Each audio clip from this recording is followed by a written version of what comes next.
Ramadan suci, bulan yang indah. Ibadah laksana takkan sia-sia. Sungguh indah hikmah bersedekah, bertambah rezeki, berpanjang usia. Assalamualaikum warahmatullahi wabarakatuh. Salam sejahtera dan salam Madani. Tak kenal maka tak cinta, tak dengar maka tak endah. Izinkan saya memperkenalkan diri saya kepada penonton sekalian. Nama saya Muhammad Fikri Islam Bima Rosmi, berusia 12 tahun. Saya merupakan seorang murid tahun 6 di Sekolah Kebangsaan LK3 Bukit Kuantan. Kod sekolah saya ialah CDM 4072. Hobi saya ialah baca buku dan melayani internet kerana saya baca cerita untuk menjadi seorang guru yang berkarisma. Saya ingin menjadi seorang pendidik seperti ibu saya kerana beliau adalah idola hidup selama ini. Para penonton yang dikasihi sekalian, dalam video ini saya sangat teruja untuk berkongsi sebuah buku yang bertajuk Ajaibnya Sedekah, Semakin Bersedekah Semakin Kaya. Karya hebat ini adalah hasil nukilan oleh penulis Muhammad Muhyiddin yang bergenre keagamaan. Buku ini diterbitkan pada tahun 2010 oleh syarikat PTS Millennium. Buku ini mengandungi 171 halaman cetak dan berharga RM11.90 untuk pasaran Semenanjung Malaysia. Buku yang berunsur Islami ini merupakan bacaan sesuai untuk sisi keluarga kepada waktu lapang. Ia juga mampu menarik perhatian pembaca tidak mengira peringkat usia. Olahan gaya penulisan yang menarik amat mudah dipahami. Saya berpendapat ia adalah satu advantage yang mampu meneroka minda pembaca untuk mendalami isi kandungan buku cerita ini.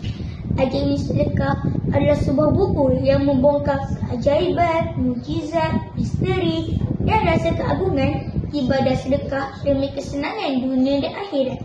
Penonton sekalian, benarkah sedekah mampu membantu individu menjadi lebih kaya?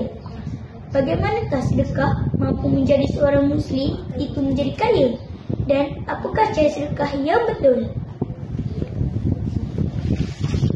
Jika anda persoalan yang sedemikian, maka anda bolehlah membaca buku ini kerana di dalamnya terkandung semua jawapan di atas.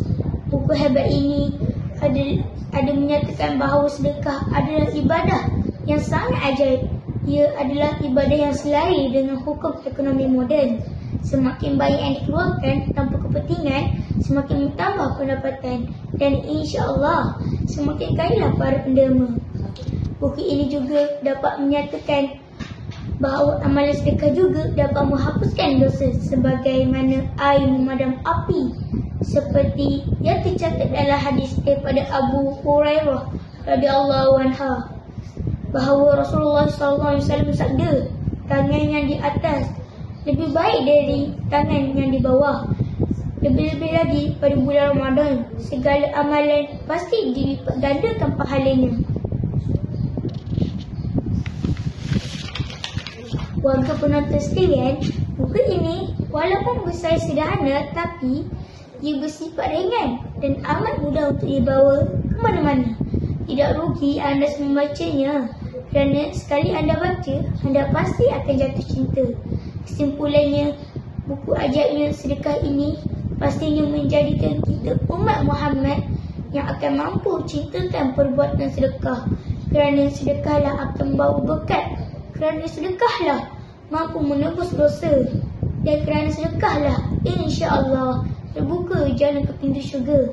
Sekian, wabillahi taufiq wal hidayah. Wassalamualaikum warahmatullahi wabarakatuh. Sekian, terima kasih. Sehingga berjumpa lagi. Bye bye.